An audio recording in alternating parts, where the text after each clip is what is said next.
Buenas tardes, ¿cómo les va? Seguimos hablando sobre los procesos, al menos los más conocidos, en el derecho uruguayo. Y en esta oportunidad vamos a hablar del proceso extraordinario. Ustedes saben que se los hablo desde el punto de vista de un abogado, no de un experto en el derecho procesal, y que si están estudiando para algún examen van a tener que ir a los libros. Les recomiendo el tomo 4 de Tarigo principalmente, que habla sobre los procesos extraordinarios. Este video es nada más que para aproximarlos desde un punto de vista, si se quiere, práctico. El proceso extraordinario, cuando después en la práctica van a ver que lo van a tener que frecuentar, pero hay cuestiones que uno no logra ubicarlas bien en la práctica. Sí que cuando a uno le están enseñando en las clases de procesal, todo bárbaro, uno responde de una forma bárbara a los escritos y reproduce bien los conceptos, pero cuando tiene que bajar eso a tierra, como por ejemplo cuando se habla de que se admite la reconvención solamente por la misma causa y objeto, uno queda que no sabe ni qué es eso, o que la prueba se tiene que diligenciar antes de la audiencia. ¿Qué quiere decir diligenciar? Porque uno está acostumbrado a una diligencia preparatoria, a que vaya el alguacil, el juez a determinado lugar a llamar eso por diligencia, y vamos a ver que acá se utiliza en otro sentido. Bueno, de eso vamos a hablar ahora. Como dijimos en el video anterior, si ustedes recuerdan, hay una disposición del Código General del Proceso, que ya la mencionamos, que dice que todo aquel proceso que no tenga una estructura prevista va a transitar o se va a dirimir, toda aquella pretensión que no tenga una estructura prevista, se va a dirimir por el proceso, va a transcurrir por el proceso ordinario. Es un proceso residual el ordinario. Ahora, el extraordinario, no. Para que transcurra o que trasunte o que se le asigne una estructura extraordinaria a determinada pretensión, esto tiene que estar establecido en la ley. Es decir, yo para saber si tengo que utilizar el proceso extraordinario, tengo que fijarme una ley que lo diga. Como, por ejemplo, el artículo 349 del Código General del Proceso. Hay más pretensiones que están establecidas por ahí, pero fíjense, el artículo 349 del Código General del Proceso dice que se debe tramitar por el proceso extraordinario las acciones posesorias, las pretensiones referidas a las pensiones alimenticias, por ejemplo, las referidas a visitas, tenencia de los niños, los procesos de prescripción adquisitiva. Bueno, en fin, van a ver que en diferentes leyes y además en otros lugares del Código General del Proceso van a encontrar alguna otra pretensión que transcurra por este tipo de proceso extraordinario. Lo más común, lo que hacemos más seguido en la práctica: pensiones alimenticias, tenencias, las cuestiones de los niños, niñas y adolescentes. Entonces es algo que lo van a hacer muy seguido la mayoría en la práctica y que ya lo van a ir asimilando. De hecho, es una estructura. La diferencia de la estructura del proceso extraordinario es que tiene menos formalidades, menos etapas que la del proceso ordinario, y que se creó como pretendiendo ser una estructura que le daría mayor celeridad, es decir, que los procesos terminarían más rápido, que serían más breves.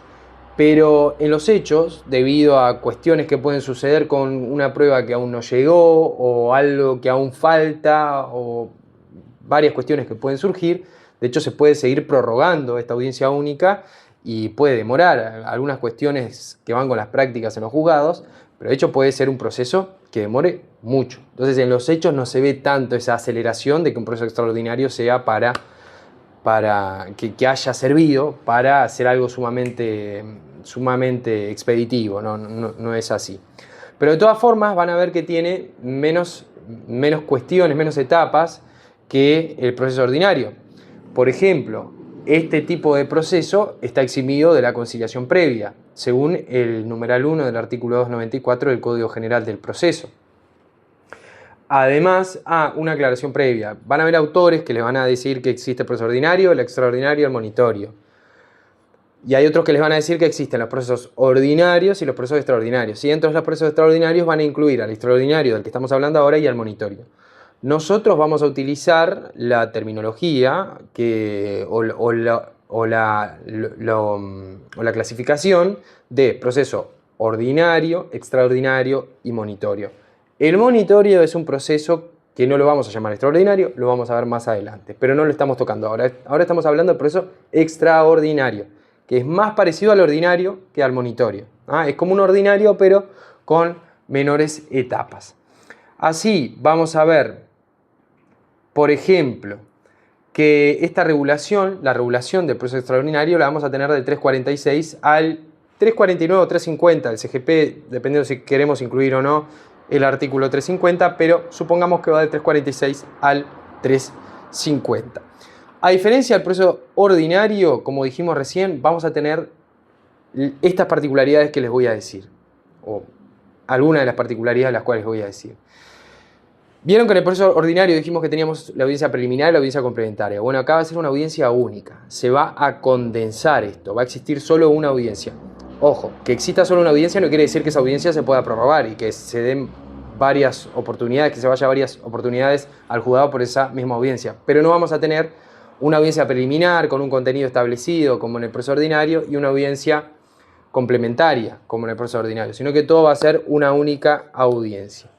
En esa única audiencia, por ejemplo, se van a ratificar los escritos, se van a hacer, por ejemplo, las aclaraciones, alegaciones de hechos nuevos, se va a tentar una conciliación, se va a diligenciar la prueba que no se haya diligenciado anteriormente, se va a recibir los alegatos de las partes y lo que se hace habitualmente es que se fija el dictado se fija la fecha para el dictado de audiencia. Pero ¿qué sucede antes? Bueno, antes de todo esto, la particularidad, como dijimos anteriormente, es que al contestar la demanda vamos a poder reconvenir solamente por la misma causa y objeto que los propuestos en la demanda. ¿Qué quiere decir esto?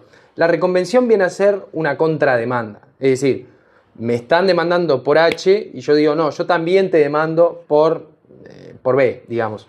Bueno, en esta oportunidad solamente sirve la reconvención por la misma causa y objeto. Les pongo un ejemplo muy común en la práctica. Me están demandando por tenencia exclusiva. Me están solicitando, yo soy el demandado, supongamos que la actora es la madre y mi cliente es el demandado, es el padre y la madre le está pidiendo la tenencia exclusiva y visitas. Yo voy a poder reconvenir, es decir, voy a poder contrademandar por la misma causa y objeto, es decir, yo voy a pedir la tenencia exclusiva mediante la reconvención. Porque al contestar, solamente contestando, voy a tener que decir si sí o no corresponde, pero no estoy pidiendo nada nuevo. Entonces, al reconvenir, lo ideal es que si queremos una tenencia exclusiva para nosotros, es decir, para el cliente, para el demandado, vamos a tener que reconvenir. Y esto va a ser solo por la misma causa y objeto. Es decir, en la demanda, la actora me está pidiendo la tenencia exclusiva. Al contestar, yo reconvengo diciendo que la tenencia exclusiva la quiero yo. Misma causa, mismo objeto. Eso es una reconvención. No se debe contestar solamente y negar los hechos, sino que para introducir una nueva pretensión, porque en la demanda no estaba que yo reclame la tenencia exclusiva, vamos a tener que reconvenir. Eso es reconvenir por la misma causa o el mismo objeto. O por ejemplo, supóngase que la madre reclama pensión alimenticia de uno de los hijos y yo también tengo uno de los hijos y también le quiero reclamar pensión alimenticia a la madre. Entonces yo, digamos, como siendo el demandado, digamos, que mi cliente sea el demandado, ¿no? Entonces yo también voy a reconvenir y voy a decir, yo también tengo un hijo, yo también te pido pensión alimenticia, misma causa, mismo objeto. Eso es la reconvención. Además, se va a diligenciar la prueba que se pueda diligenciar antes de la audiencia única. Ustedes recuerden cuando vimos el proceso ordinario, la prueba se diligenciaba en audiencia. Se fijaba el objeto de la prueba, se fijaba el objeto del proceso, se diligenciaban los medios probatorios, se agregaban los documentos. Diligenciar quiere decir, en esta oportunidad, que se agreguen los documentos al expediente. Se agregue toda la prueba que tengamos al expediente. Eso es diligenciar. Entonces, los medios que tengamos se van a diligenciar, se van a ordenar aquellos que no se puedan diligenciar, como por ejemplo la prueba por informes. Si en una pensión alimenticia pedimos información a BPS, eso se va a ordenar, se va a decir que se practique la prueba por informe, pero no se va a poder diligenciar porque aún no la tenemos. Por ejemplo, los documentos que se agreguen con la demanda se van a diligenciar, se van a agregar. Los documentos que se acompañen con la contestación se van a agregar. Todo eso va a suceder antes de la audiencia. ¿Ven? A diferencia de lo que sucede en el proceso ordinario, en el cual se va a tener por contestado por no contestar la demanda, va a haber otro decreto que convoque una audiencia y en la audiencia ahí se va a cumplir con todo lo de la audiencia preliminar y una de esas cosas es agregar o no los documentos, que ahí vamos a tener que estar atento a impugnar. Bueno, acá sucede todo antes. Se agregan los documentos que se hayan acompañado con la demanda y la contestación, se ordena la prueba por informes, etc. Cosa que cuando lleguemos a la audiencia única se convocan a los testigos, todo esto sucede antes, se cita a los testigos. Cosa que cuando lleguemos a la audiencia única, por lo general lo que tenemos es la prueba por informes, que ya la vimos agregada, llega antes por lo general, y la declaración de los testigos. O sea, la audiencia es básicamente para las declaraciones de los testigos, lo que sucede habitualmente, al menos en las cuestiones de familia. Yo lo que quiero que les quede claro es cómo es toda esta estructura. Vean que no tiene mayor complejidad. Se puede demandar, al demandar se reconviene solamente por la misma causa y objeto. Además, toda esta prueba se diligencia antes y existe una audiencia única. Después en la audiencia se va a ratificar, como dijimos recién, los escritos, etc. Se va a aclarar, se van a alegar hechos nuevos, en definitiva, se va a recibir la declaración de los testigos y se va a alegar, se va a recibir los alegatos de las partes y se va a dictar sentencia. Vean que es diferente a la estructura del proceso ordinario en la cual es más lenta en el sentido de que se da traslado. Bueno, si hay excepciones, también se va a recibir la prueba de las excepciones en esta audiencia, ¿no? Pero a diferencia del proceso ordinario, que tenemos una audiencia preliminar, ahí en esa audiencia preliminar se convocan los testigos para la complementaria, para recibir además toda aquella prueba que no se pueda recibir en la preliminar. Esto queda todo en una audiencia. Y para finalizar, les voy a mostrar cómo es un decreto. Estuve tratando de buscar un decreto que esté bastante explicativo, porque en mis juicios, en los juicios que yo llevo adelante, siempre hay algo y una acumulación de autos, etc. Entonces nunca tengo un decreto que no tenga otras cosas más complicadas para no marearlos, ¿no? Entonces, fíjense lo que es un decreto en un proceso extraordinario. Vieron que un decreto en un proceso ordinario es cuando presentamos la demanda, si está todo bien y es admisible, tiene por presentado, por denunciado al domicilio, por constituido el electrónico, por promovida la presentada demanda y se confiere traslado. Ese es un decreto. Después, si se contesta o no se contesta la demanda, se dice por contestada la demanda y convóquese a audiencia. Bueno, acá eso es en el proceso ordinario. En el proceso extraordinario dice, vean, por no contestada la demanda, desígnase defensora del menor tal y tal a la defensora pública tal y tal, cometiéndose a la oficina actuaria la aceptación del cargo y en el mismo acto de ese traslado de las actuaciones. Convócase a las partes debidamente asistidas, a la defensa del menor y a los testigos, ¿ven? Y a los testigos propuestos a Fojas 20, a la audiencia de precepto que se señala para el día tal a la hora tal. Agréguense por cuerda los autos relacionados de Fojas 20 si estuvieran en estado y con cargo de una oportuna devolución. Practíquese el informe social solicitado por la accionante. Notifíquese personalmente. Todo esto va a suceder antes de llegar a la audiencia. Bueno, espero que les haya servido de ayuda. Estoy a las órdenes por cualquier comentario, duda, aclaración que quieran hacer. Estas cuestiones quizás a veces cuesta un poco incorporarlas, pero créanme que una vez que empiezan a ejercer o que empiezan a tener un poco de práctica les va a ser mucho más fácil. Estoy a las órdenes y que anden bien. Hasta pronto.